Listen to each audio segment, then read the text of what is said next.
Hey guys, Indie Prepper here. First of the year, another gear review, another blade. Following up on my last medium-sized general purpose survival witchcraft knife. Got another one, another new addition here. This is the Condor Bushlore blade, which I've just discovered Condor tool and knife here recently, and I am very impressed with the quality for the price.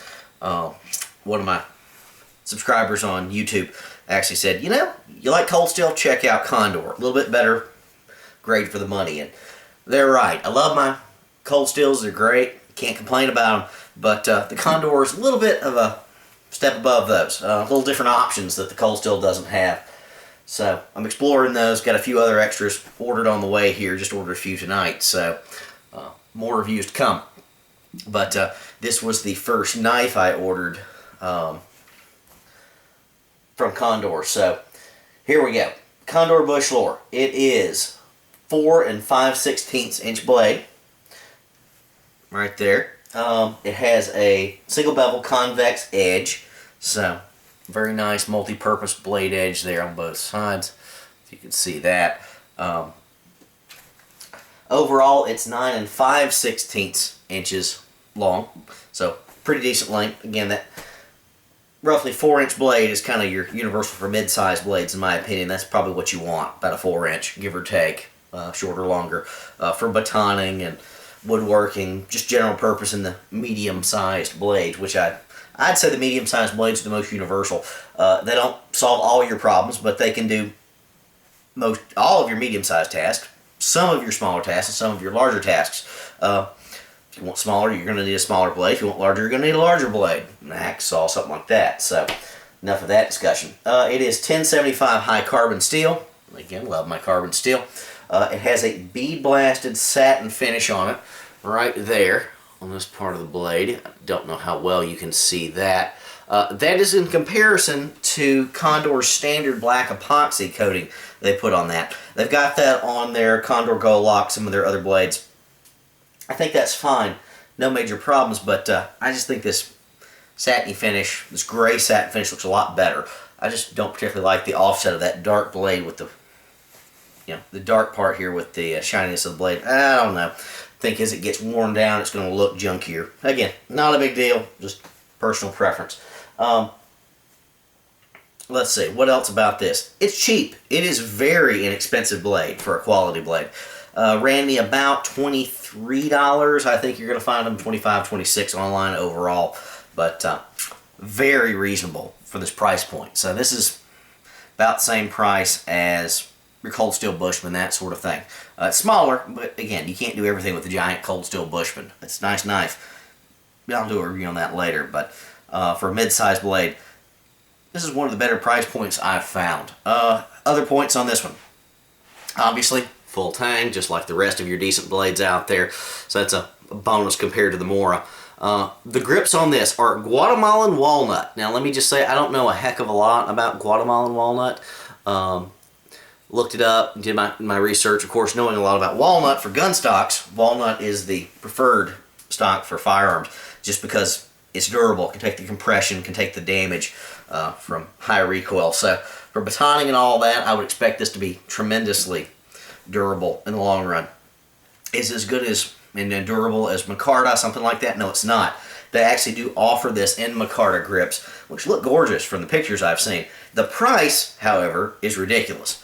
This is a $25 blade with the Guatemalan walnut, which I presume is relatively available in El Salvador where this is made, because the micarta, I guess they don't have that there in Central America, because it's $30, $40 higher with the micarta grips. For the exact same blade, I was not willing to pay that once I realized it. When I found out they had the micarta, I went, oh yeah, I'll take that. I'd rather have micarta, just because of my blind horse knives and some of the other things I've owned over the years.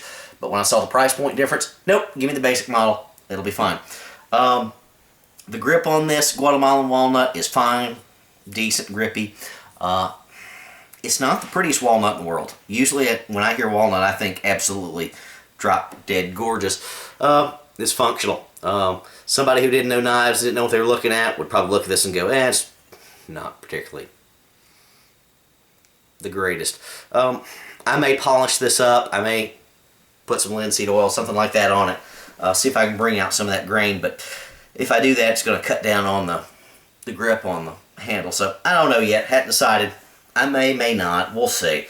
2 pins here, brass. Brass lined lanyard hole. Again, as everyone knows, I'm a big fan of lanyard holes, whether you use them or not. It's just nice. Nice little option. Something thought about. Very similar to my Blind Horse Knives Bushcrafter. This also has that spear point on it. Center line point for all your fireboarding and all of that sort of stuff. So it has lots of options if you know how to use it. Again, nice center line point there on it. Like that a lot. Let me show you.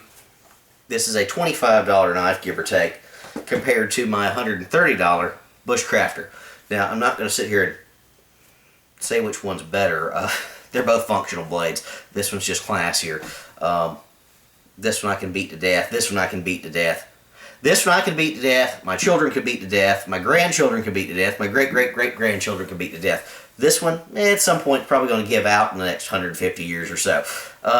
Again, not a big deal. If you notice, blade is a little bit longer, maybe a 1/4 inch, maybe not quite that much. Well, that's about 1/2 inch.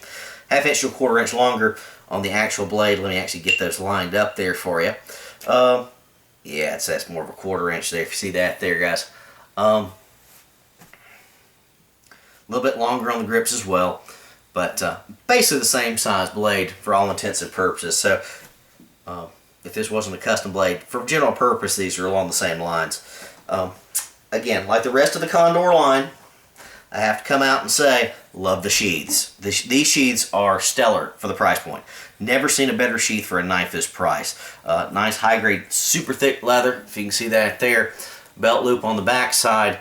Got your 2 rivets there, and some nice stitching. And of course, the little Condor tool and knife image embossed on it, which is very classy. This thing fits in very nice, much more sturdy than and higher friction than a lot of the other sheaths. This is not coming out no matter what you do. I've been wearing this around on my hip off hours when I'm at home just to get used to it, just to feel it around. Been great. Barely noticed it was there. It is about 3/4 pound total. Very reasonable. Very nice blade. Again, have done some basic work in the backyard and just messing around with twigs and limbs and stuff like that, and it's done stellar. Have not done anything major with it yet, again, because I've been under the weather.